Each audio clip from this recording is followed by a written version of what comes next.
Tu ferirás a cabeça e tu lhe ferirás o calcanhar. Veja aqui, ó, essa parte, ao mesmo tempo que parece muito claro, né, sobre pisar na cabeça, ela não tem um consenso entre a maioria dos teólogos, né? Veja que, por exemplo, ao mesmo tempo que a gente sabe que pisar a cabeça significa autoridade imposta pela força, como a gente tem essa questão da uma vitória em batalha, né? Isso tem Lucas capítulo 10, né? Daria autoridade, vai pisar serpentes, escorpiões. Nós não temos muita clareza sobre essa questão de ferir o calcanhar, né? Nesse texto de Lucas, inclusive, nós temos uma confirmação de autoridade exatamente após Jesus afirmar que ele via Satanás cair do céu. O relato vai dizer que o pessoal volta contando para Jesus, né, que expulsou demônios e os espíritos se sujeitaram a eles, né, Jesus se alegra e tal. E aí ele fala, via Satanás cair do céu como um raio, e em seguida ele fala sobre essa questão de dar autoridade para que pisem serpentes e escorpiões. E o interessante é que isso poderia estar tipificando, né, Satanás cair do céu como um raio, poderia ser uma tipificação, uma figura de linguagem para esse momento de que o serafim estava perdendo as asas e sendo lançado em terra para começar a rastejar em relação aos seus opostos, né?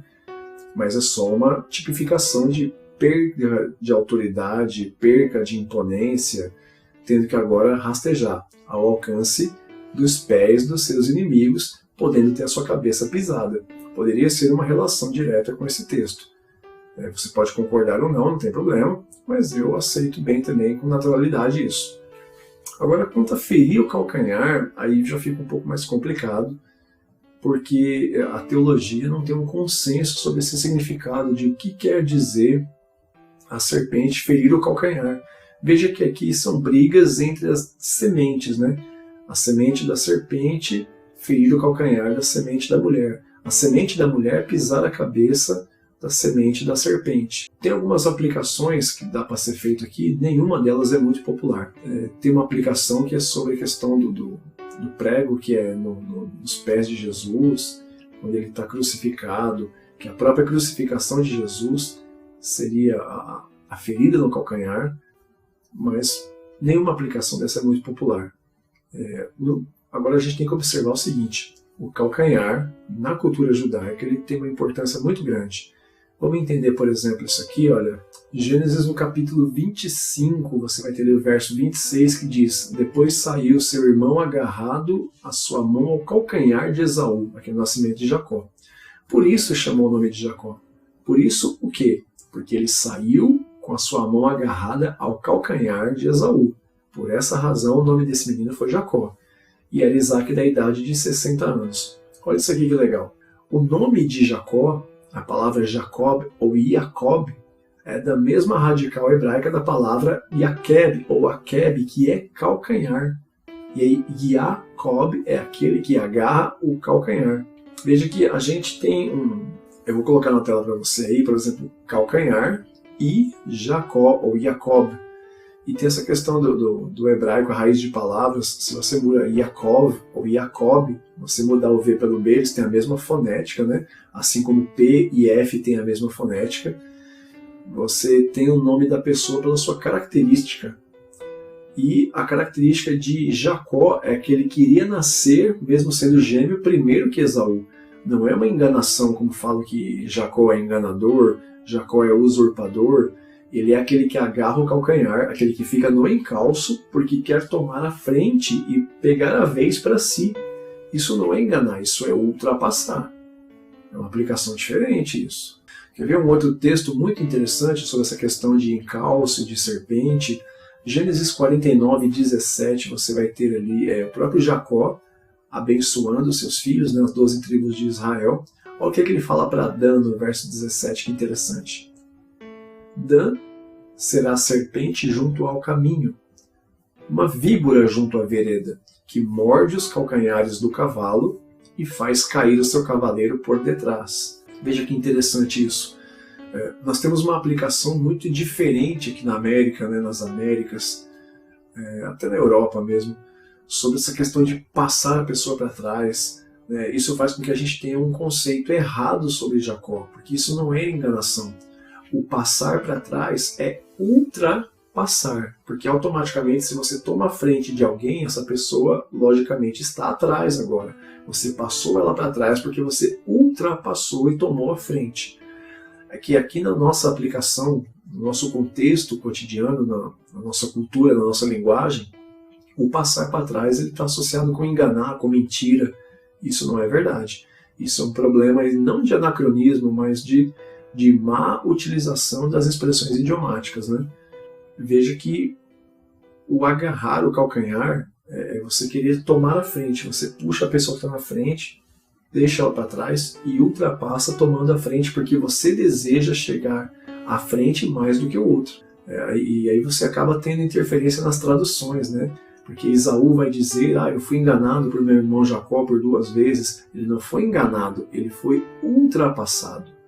Jacó passou Esaú, tomou a frente e conquistou outras coisas porque tomou a sua frente. Então nós temos que tomar esse cuidado porque a gente acaba pregando sobre o enganador, o usurpador.